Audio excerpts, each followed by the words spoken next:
It is, let's see, October 17 at 3:30 p.m. Oconee County Aeronautics Commission meeting will come to order. First thing we'll do is approval of the minutes. All of you have received a copy of those minutes. Does anyone have any questions about the minutes from last meeting? If not, do I have a motion to approve them? I motion we approve the minutes. Second? Second. Any discussion? All in favor? Aye. Aye. Meetings will be accepted as written. We're fortunate to have the gentleman for presentation today. I think it was our last meeting we had, you remember the gentleman from Columbia, from the Aeronautics Commission, who actually represented the state. Mr. Cooper represents the state, but he is, I'll call him the specialist for District 3, which means he is the man that's on the ground at our airport on a regular basis instead of once in a while. He has kind of the double challenge of knowing everything that's going on in the state, but he also gets very particular about what's going on in District 3, which is our district. So we're, again, very pleased to introduce Mr. Skeets Cooper, District 3 representatives. Skeets, you have the floor. All right, thank you, sir. Appreciate y'all allowing me to come up here. This is something that I offer all of my counties. For those of you who do not know the way this thing works, I'll tell you just a little bit about it. Basically, the state of South Carolina is divided up into 7 congressional districts, and we're in District 3. I represent all the airports and all the counties in the 3rd Congressional District of the state of South Carolina. So that gives me 9 airports that I get to play with, and I love it. I enjoy it. It's busy at times, but to me, it's an honor and a privilege, and I love it. I love doing it. I was telling someone a while ago, I've been gone from my house since Monday morning, a little bit before 8 o'clock, and 90% of that time has been something to do with aviation, with aeronautics in the state of South Carolina. As a matter of fact, at 11 o'clock this morning, I was in Orangeburg, South Carolina. And I'm going back down there tomorrow afternoon to take one of my grandsons wants to go hunting, so we're going back down there and go hunting. Like I said, I took up aviation 1988. It became a hobby because I've always liked stuff that went real fast and made a whole lot of racket. And airplanes go about as fast as you can without getting in trouble, and they make as much racket as you can without getting a ticket. So that got me started, and I fell in love with it. It became an obsession. It really, in the 90s and 2000s, it was an obsession. I was obsessed with it. I'd get off of work at my business. I'd go home, change clothes, sometimes wouldn't even change clothes, and go straight to the airport. 9, 10 o'clock at night, I'd go to the house. Next morning, start the whole deal again. You know, now then, the Lord is making it my retirement. And the reason I do what I'm doing, the reason is, there's a lot of reasons, but mainly is I'm passionate about aviation. I'm passionate about airports, and I'm passionate about helping people. And I've got grandchildren that I want to have the same opportunity in the state of South Carolina that I have had to work, live, and play where I was raised at. I don't want them to have to, excuse me, move off somewhere else to get them a job.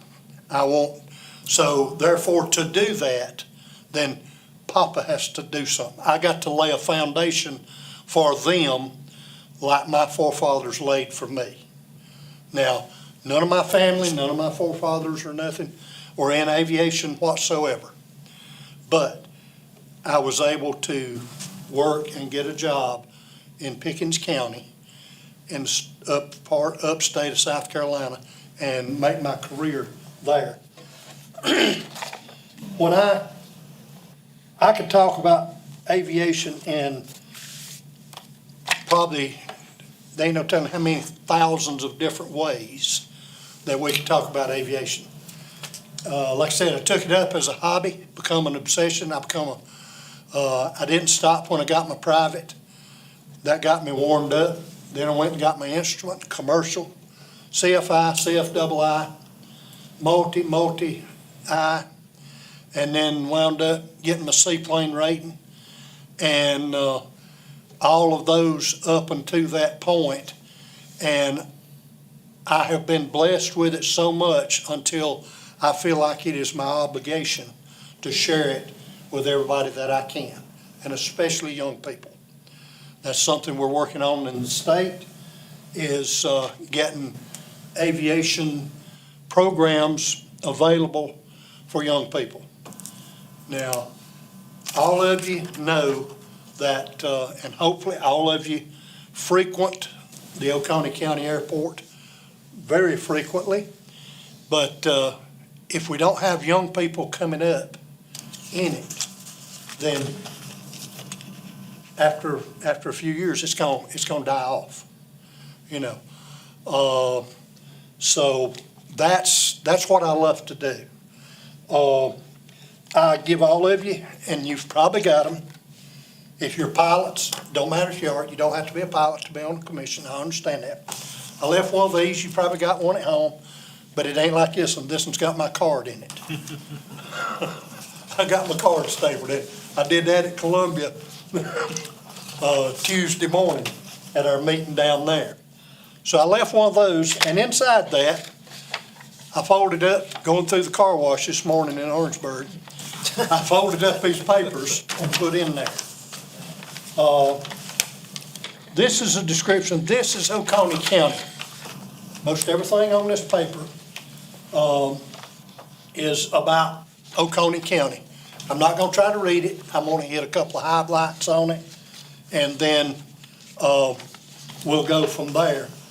But the thing that I'm always interested in when I go out, because it's easy for me to sell aviation on you, because I hope it's easy for me to sell aviation on you, because you're on an airport commission.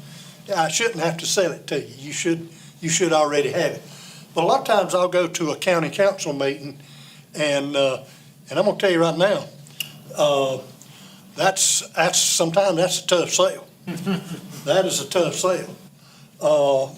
But that's the reason I want you to take this, and you will have it. And I will challenge each and every one of you, look at this information, check this information. If you got any questions, either call Mr. Jeff or call me. And then I ask you to do one thing. Share this with your county council. Let them know what that airport does. When I go to these counties that they do not have support of their council, and these councilmen, I know they're kind of cringe because they know that they're going to get fussed at and sometimes cussed out when they want to spend money. You get the kids out there, and I tell you what, mom and daddy, grandma and grandpa ain't going to get on to a councilman for spending money at the airport if Johnny and Susie likes to go to the airport and watch airplanes. So get the kids to the airport. Get the kids out to the airport, and mom and daddy's not going to fuss about spending money at the airport. They may want justification, which should be anyway. But in 2018, we got numbers together, the state of South Carolina, with some help from the FAA. These studies, these economic impact studies cost a lot of money. And with their help, we was able to get a study together.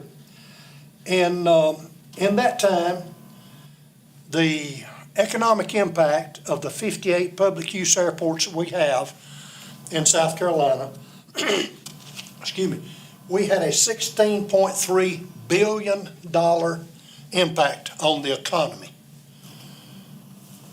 That's great.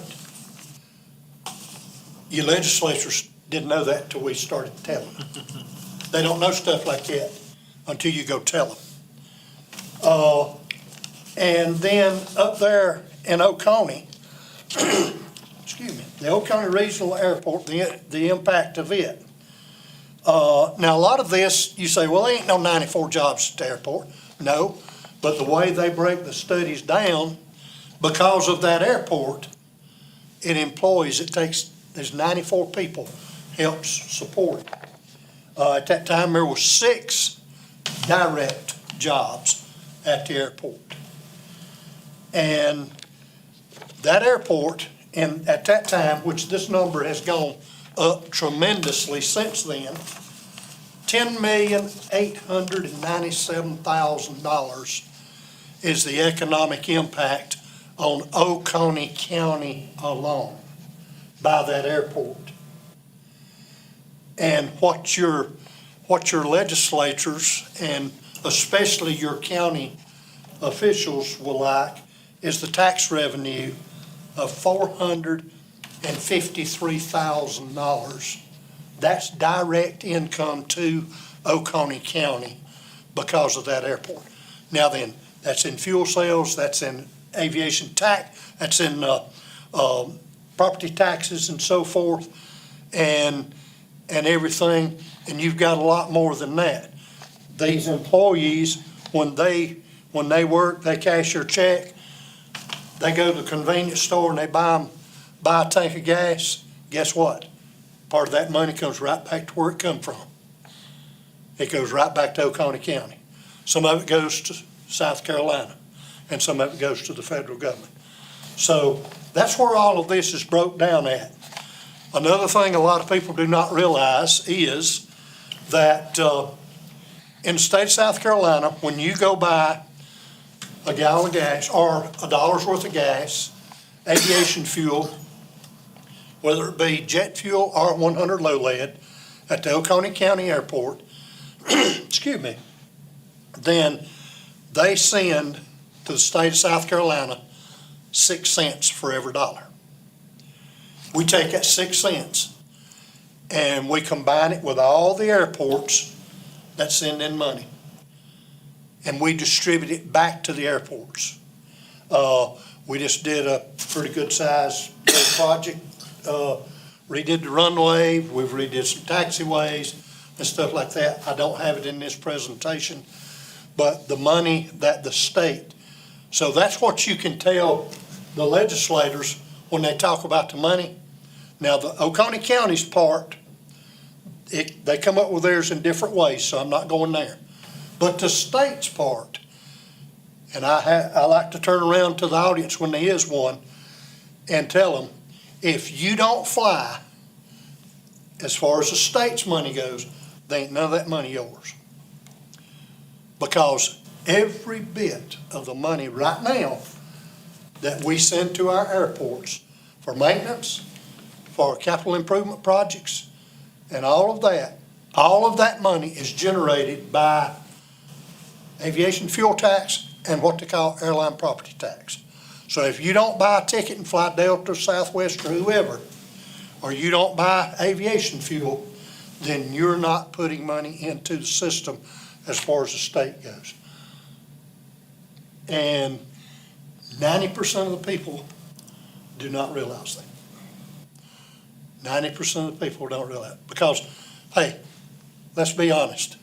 You could go out to the majority of the people in Oconee County, and I would say 80% of them, 80+% of them could care less if they had an airport. Don't help me none. They don't think. They don't realize the economic impact that each individual airport has.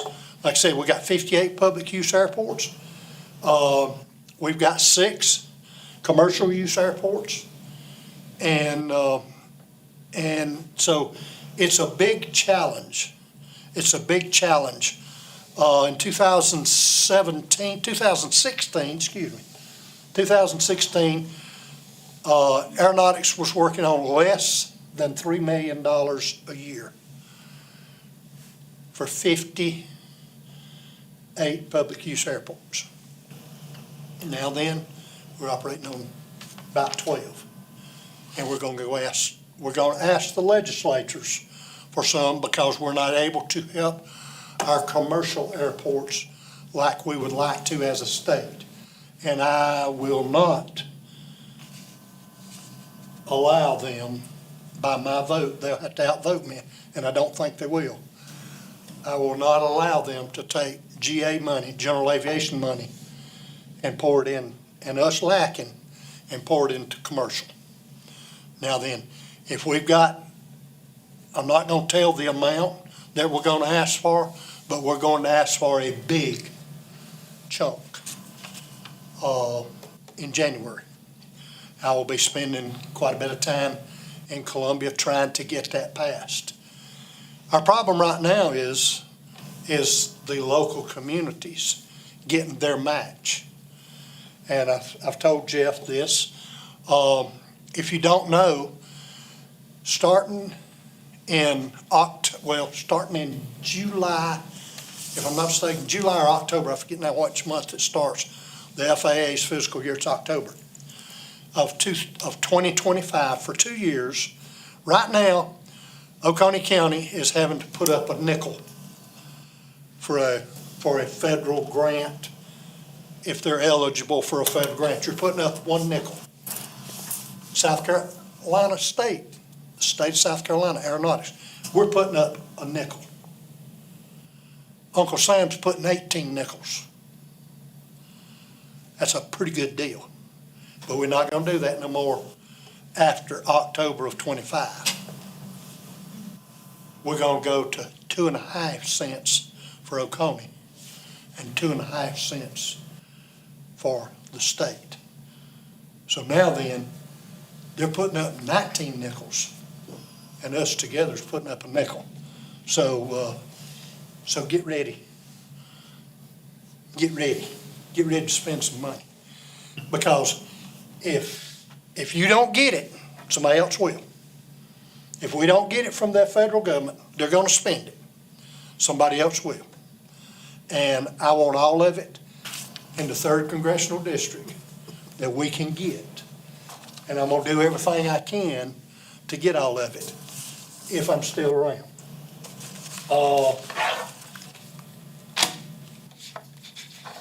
Let's see. There's a lot of stuff I could talk about, but I didn't see nobody bring a lunch bag, so I guess we'll kind of cut it off right there. But I will take any questions. As I used to tell people, question, comments, or complaints, it's your turn to talk. You know. Does anybody have any questions about how the system works, about anything that you may have heard? And I know you're like everybody else. You've heard a lot. And I can assure you that I will tell you the facts that I have, or I'll write it down and I'll get them and get them back to you. You can ask this man right here about that. So I'm going to turn the floor back over to y'all. Yes, sir. How did this change in policy come about? Was that a federal Yes. mandate that Yes. they would chip in more? Yes, they've been trying, and they did that back in the early to mid 90s. The FAA did that. They did the 95% grants, and they do that occasionally. They've tried to get it a standard to stay there, but you know, they keep playing around with it and everything. But it was a lot of work by a lot of different organizations. AOPA always does a lot to help persuade, they've got lobbyists and stuff that's in Washington and then, to try to get aid and help in that means, So, that answers your question? Yes. Okay. Anybody else? Are there any programs now in effect or future effect for generators at airports? Okay. I figured that'd come up, and that's fine. That's good. That's good. Because, let's see, 3 weeks ago today, no, 3 weeks ago tomorrow, we had a weather, I'm gonna call it a weather phenomenon. I can't even spell that word, but I've heard it before. We we had a weather phenomenon that was, I'm not gonna say it's the first time it ever happened because it happened in 1968, but not to the devastation it was 3 weeks ago. Yes, it has been mentioned. We sent out a survey to all the airports to get their opinion and their thoughts about a generator. Now then, Jeff and I talked about this a couple weeks ago, because I'm gonna tell you, I was in Orangeburg. In fact, like I said, I was in Orangeburg this morning. I was in Orangeburg with two of my grandkids and my wife when the storm hit. And I was in an old house with a metal roof, and I was praying the pecan tree would stay outside and not inside with me. But we had a lot of limbs and stuff. And we come home the next day, and I called and checked to see how things were at the Oconee County Airport, because it's one of my airports. I feel like it's my responsibility to take care of it. But to get to your question, we have talked about generators.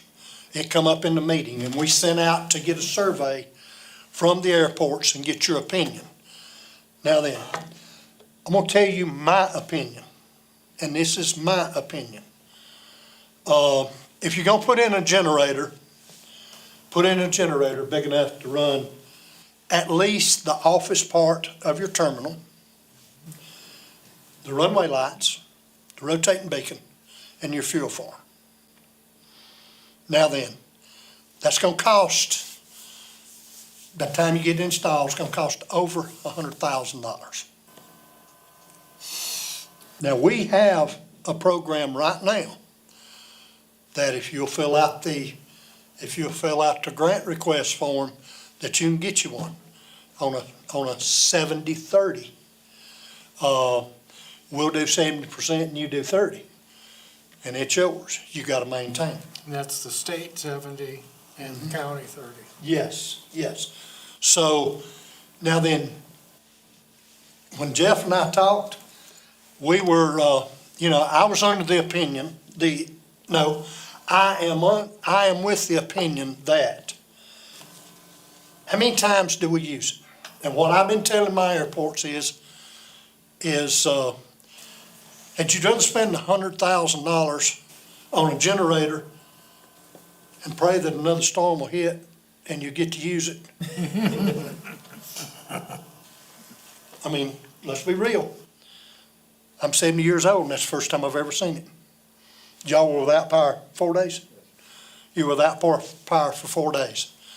Is 4 days of power worth $100,000? I believe I told Jeff, I'd rather see you take $100,000 and build a hangar or build a ramp expansion. Because let me tell you something, when either one of those projects are completed, when the ropes is put into the anchors on the ramp, you're generating revenue, you're collecting money. When you put the lock in the door of a hangar, you're making money. But I know you couldn't pump any fuel. Is the main concern is not being able to pump fuel. Don't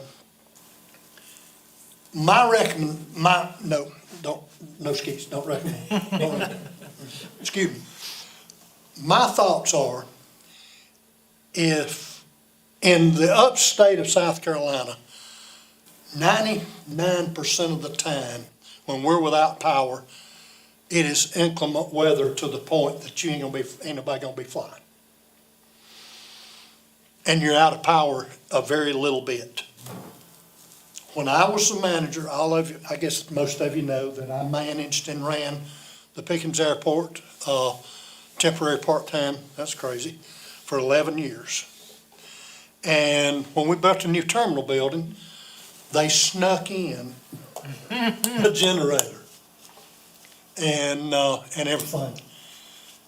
We had to pay the maintenance and had to do this, that, and the other on it for quite a few years. Well, a circuit board went out on it. It's gonna cost us about $800. And now, all that generator would do was biggest part of the terminal building. No lights, no fuel farm, none of that, just part of the terminal building. So I went and signed the paperwork to fix it. I said, it ain't worth it, because at that time, in those 6 or 7 years, we were without power less than 2 hours. So the 30 that we spent on it and the 8 they was wanting us to spend on it, I couldn't justify it for 2 hours. Now, to have one in a situation like we had 3 weeks ago, if it was me and I had 100% control of the airport, I think very seriously about the taxpayers' money. It's one thing to gamble with my money, but I'm not gonna gamble with the taxpayers' money. If I wanted to do a generator at the Oconee Airport, I would check on, and we will help you on this, I would check on getting my fuel farm. Now, you do the fuel farm, you got to figure out some way to collect the money. I say, having electricity don't solve all the problems. If you can't run a credit card, because we're from the upstate South, we're just a bunch of country boys.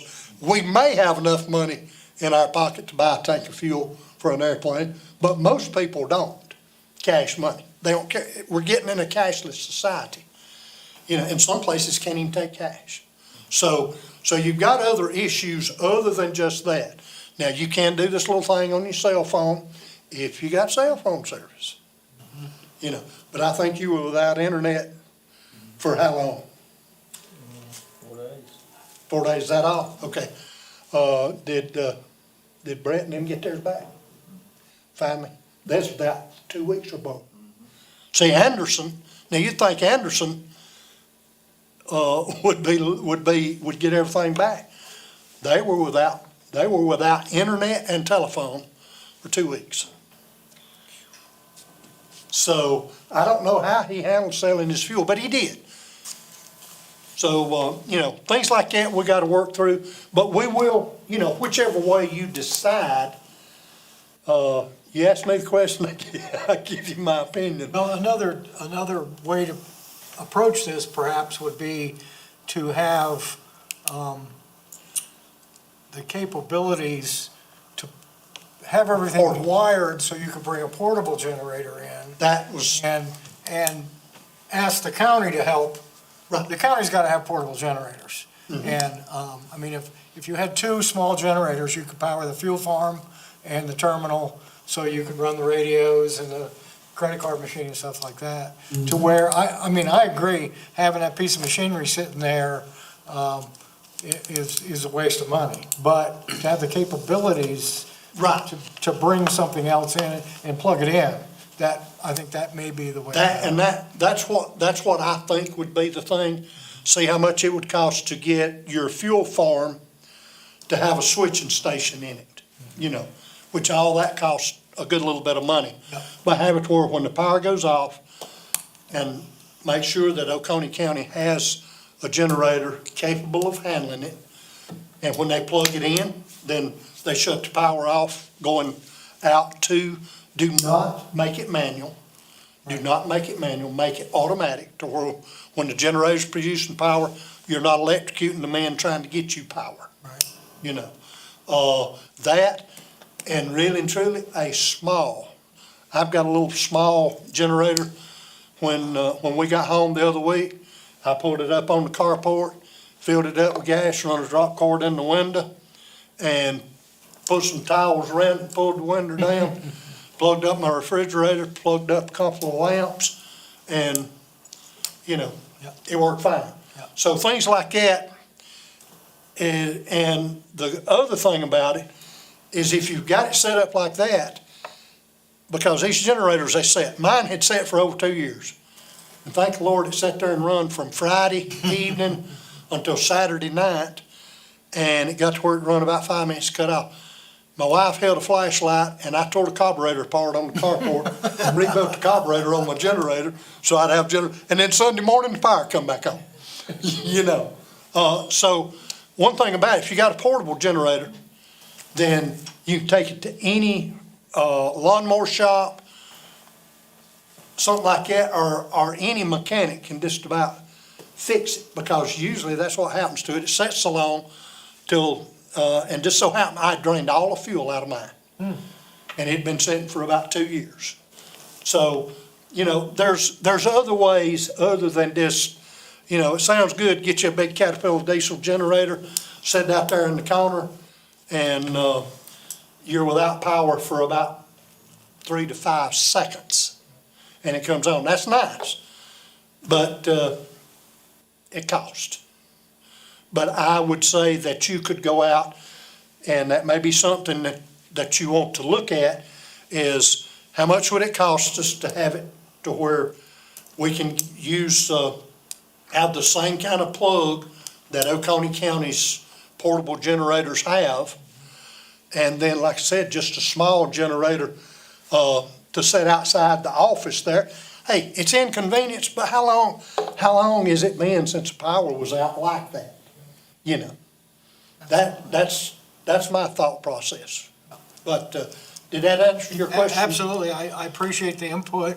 I just wondered, you know, what was going on with that, and I know that the airport was out of power, and it was during a game, and, Yeah. I'm sure there were airplanes that came in there expecting to be able to buy gas. Right. And right, what did they do? Yeah. I mean, they could, Well, we were able to pump gas out of the truck, but we just couldn't offload it, so it was like, okay, Skeets, if you really need the jet fuel or the avgas to get out of here safely to get home, we'll sell it to you. yep, But, we just didn't wanna sure. make it available. right. We did run a light tower, we have those light towers that ran the terminal just with extension cords, but I totally agree, I think the most economic way is to have it wired in. I'm not really worried about the runway lights as much as I was the fuel farm, and the terminal. So you could, the light towers, you could use the generator in the light towers? Okay, That's how we ran the terminal, but, you know, we did it the old-fashioned way with extension cords. Right. And I mean, like I said, it worked for 4 days. yeah. It worked, and it kept you in business for 4 days, you know. So that's, you know, a lot of airports got real innovative during that time. I mean, folks, we're spoiled. We are spoiled, rotten Americans. You know, we will never live long enough with power of what we have survived before we got it. And it's awful nice to just, you know, punch a button, turn a knob, and we got heat and air conditioning lights and all this stuff. You know, it's really and truly, it's an inconvenience. Yep. But we try to accommodate for those inconveniences when we're operating a business, and especially a business like an airport that's making a reflection on the community, you know. But that would be my suggestion. Get you a plug, and if they've got those light towers, then that right there is the simplest way Yeah. and the cheapest way, because they use them, so you know they're gonna work. Just, can you borrow one for a few days? And they're decent, we can afford to run them. Yeah. And then get something, and hey, one of them, I don't know how big they are, they may run you fuel for 'em. Yeah. I don't know. But that would be my suggestion on the generator and taking care of that. Like you said, the lights and stuff it's one of those things. If we were on the coast and had hurricanes come in every year, it would be a different story. Most of the airports on the coast have generators. Some of them don't use them very, very little, because the community, the power companies, try to work those in quickly. Yep. Like Myrtle Beach, Charleston, places like that. Thank you. Yes, sir. Anybody, anything else? Yes. Now this is a sort of tangential to what you're talking about here, but a lot of businesses, entities and such are now adding solar panels that supplement whatever power you have and reduce daily consumption of energy. I don't know if the airport network in the state has addressed that or is even considering adding that in. And that certainly wouldn't replace everything that goes out in a storm. But it may be with a few solar panels and a little bit of storage might get you a short period of time. The problem with go ahead, David, I'm sorry. That's about it. Okay. I don't know if the state is looking into anything as far as adding solar power supplement to any airports. We have not looked at that on a statewide basis. Some of the airports have looked into that. The problem we're seeing with solar is they work great when they put them up. They're new and they're clean. They really supply a good, efficient energy back to the batteries. You lose part of that when you transform it from, AC to DC or DC to AC and stuff. And over time, with the acid rain buildup on those, they get to where they don't do well at all as far as putting it back. It was a real hot topic, I'm gonna say 10 years ago or so. I can take you to solar farms in the lower part of the state that's been put up in the last 5 or 6 years, and part of the solar panels are not even working. So it's not, I don't know, I'm not saying that it wouldn't be feasible. We would, there again, you fill out a grant application, and we would do 70-30. 70% state, 30%, you're gonna have to prove that it's gonna help, and everything. And you're gonna have more trouble proving it to these people than you are to us, I think, That answer your question mostly? Yes, Okay. thank you. Anybody else? Skeets, we really appreciate you taking time, and particularly the effort to get here. A man that comes better than halfway across the state to meet with us is greatly appreciated. I do Well, thank you. Well, thank you. I appreciate the opportunity. I will tell you this. If something doesn't change, I have got until February. And in February, I have got 6 months while they find a replacement. Now, my legislators in Pickens County asked me last summer, and is it okay if we go here? Yes. Okay. My legislators in Pickens County asked me last summer, when I told them, I said, need to find somebody. They said, we got somebody. I said, who is it? And they said, you. I said, wait a minute. I run out in February. They said, get us another bill. When they said another bill, because I helped get the bill, when I went down there in 17,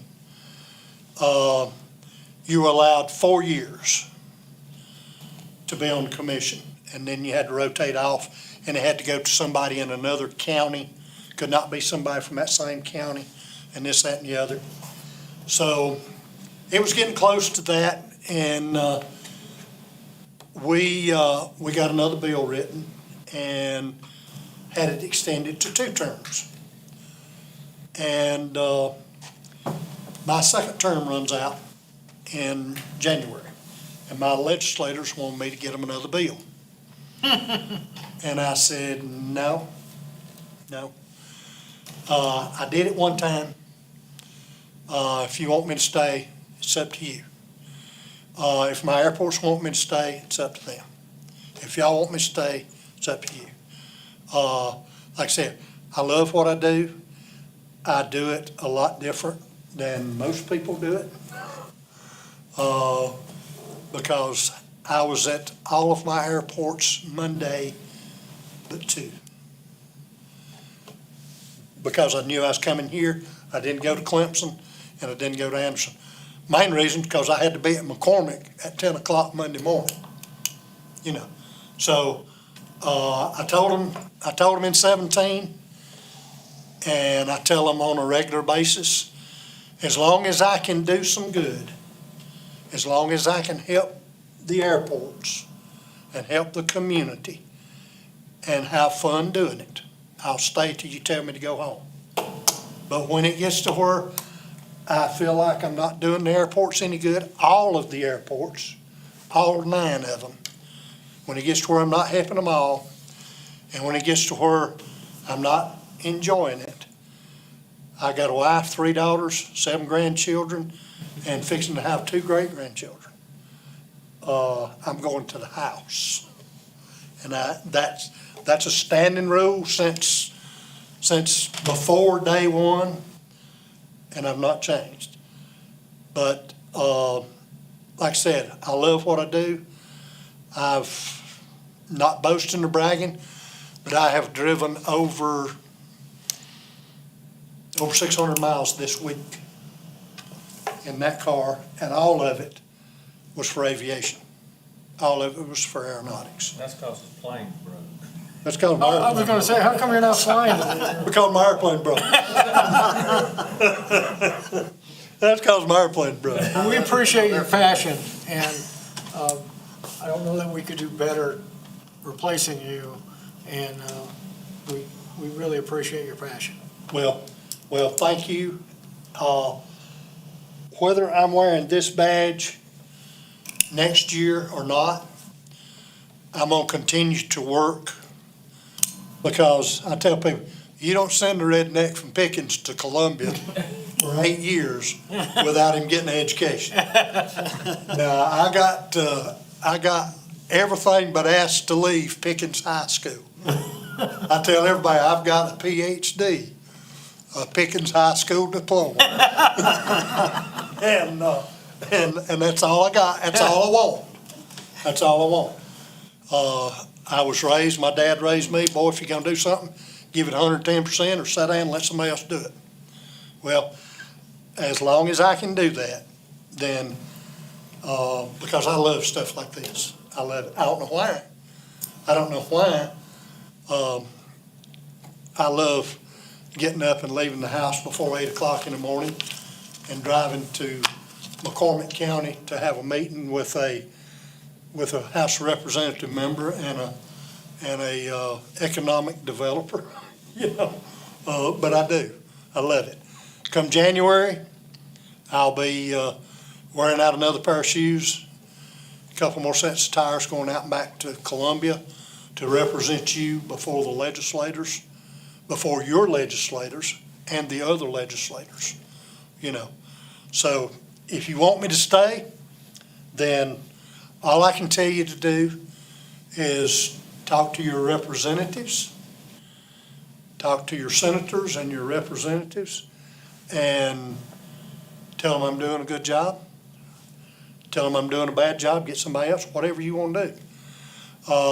And ask them to get in touch with the representatives in Pickens and see.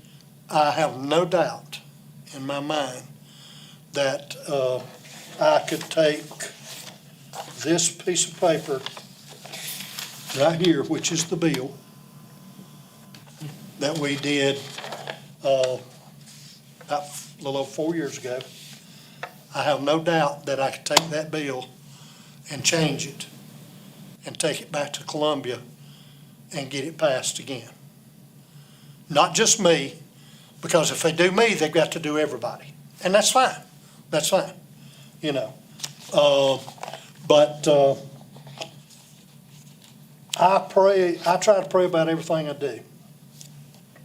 And when this started getting close to the end of my time, me and my friend Chris Bethay down at Myrtle Beach, we both go off and we both love it, passionately love it. And I told him, I said, Brother Chris, I said, here's what I'm going to do. I'm going to turn it over to the Lord, and if he wants me to be here again, he'll open the door.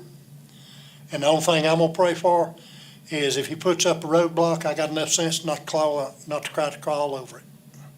So that's where I'm at. That's where I'm at. Like I said, whether I'm doing this or not, if you got any questions, got any comments, got any complaints, my number's in that little book, my card. I'm not hard to get a hold of. If I don't answer your call, it's because I'm doing something like this and I don't answer my phone. I will call you back if you tell me who you are and why you know, who you with. You don't have to tell me why you calling. You know, just tell me who you are. You're with Oconee County, and I'll call you back, and we can talk about it. We can work it out. Anything about the airport. I've had people from different airports call me about things that had nothing to do with the airport. It had to do with aviation. I've had to call the FAA a few times to get some advice on how to advise people. You know, that's what I do. That's what I think personally, and I may be wrong. That's what I think a commissioner should do. They should be there to bridge the gap between the local commissions like yourself and the legislators in Columbia and the commission in Columbia, you know. So, all right, I'm done. Thank you, Steve. Thank you. Thank you. Appreciate it. All right, thank you. Are there any comments from any of the commissioners? Does I have a motion to adjourn? Motion. Second? Second. All in favor? Meeting is adjourned. Thank you.